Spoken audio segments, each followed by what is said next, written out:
Hello everyone. Well, I wanted to go over the pedigrees of the two horses from the Turfway Park race, the Jeff Ruby Stakes, because that race was on synthetic. And so these two horses, I don't think they've run on dirt before. Final Gambit and Flying Mohawk. Let's go over their pedigrees and see if there's any clue that hints that they might handle the dirt at Churchill Downs. There are a number of ways to study pedigree in horse racing. Some people like to just look at the sire. I think most people just do that, and maybe that works for them. Some people like to put pedigree into numbers, like the dosage system, and I think that's antiquated, but I know there are a few people out there who still like the dosage. I just look at the families and what they like to do.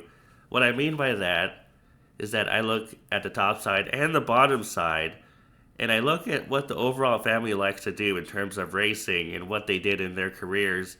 And I'm not saying that I look at their careers and say, well, this horse won this, so this horse should win this, but it just gives me a hint at what the family wanted to do, whether it was turf or dirt, or they wanted to route, or they wanted to sprint. So let's take a look at Final Gambit. Not this time as a sire for Final Gambit, and I would think of him as a dirt sire. He was a dirt horse in his short career, and even this year he was a sire of magnitude who won the Risen Star Stakes at Fairgrounds over dirt. I would think of him as dirt, even though he's probably good with dirt and turf. And now on the bottom we have Pachinko. Pachinko is interesting. She's sired by Tappet, but she's a half sister to two European runners who I want to point out, and they were both six-figure earners in their careers. So let's talk about them. So who are the two European half sisters? Well, we can right click on a Hachita right here, and we can click on Progeny, and we see Pachinko, we see Mexican Gold, she won six figures, and she had an American sire too, Medaglia de Oro, but she began her career in Europe. And we can see Announce on top, she won 394 in France. I'm not sure what kind of money is that, maybe euros. And she had a European sire, so it's kind of unfair to look at her. But we're going to look at her record anyway, just to get the overall picture. We see Announce, she won 5 starts out of 10 starts overall. And she was a Group 1 winner over in France in 2011. She won the Prix Jean Romanet, and earlier that year she won a Grade 3 or Group 3 over in France as well. So she was a turf horse, definitely. She was a European. And we see that Mexican Gold, she also started her career over in Europe, and she was a Group 3 winner over in Europe at Longchamp. And then she came over here, she had some mild success. She was third in the Athenia, and she was fourth in the Matriarch at Del Mar. So there's turf blood in Final Gambit's pedigree, definitely. Even though there's not this time on top, Pachinko is a half sister to European runners. And if you go down the dam line, actually, it traces back to Mafida, who was bred in Great Britain. I don't know what Mafida did in her career, but I just see the Great Britain part. And I just think that if we took the time to look at every dam and their siblings, then we would find more European runners. I'm sure of it.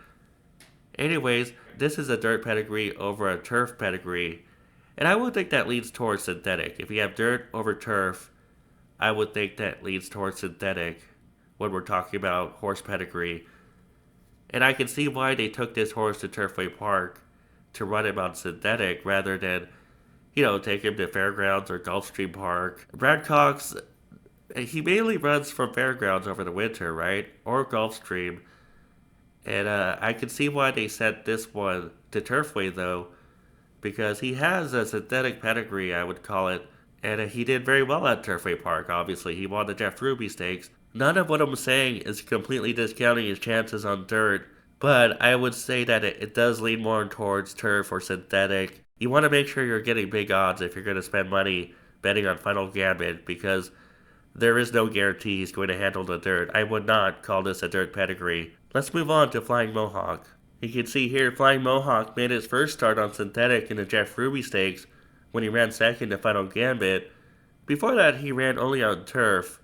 So let's take a look and see whether it leads towards turf, synthetic, or dirt. Flying Mohawk's pedigree gets off to a bad start with Crack on Tie on top. I probably said that name wrong. But anyways, American fans should remember him because he won the Breeders' Cup Mile back in 2014, and he tried again in 2015, and he didn't run as well.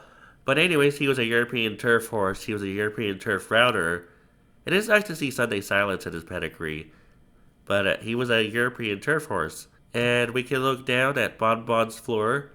She was a dam of Flying Mohawk. And who was Bonbon's Floor?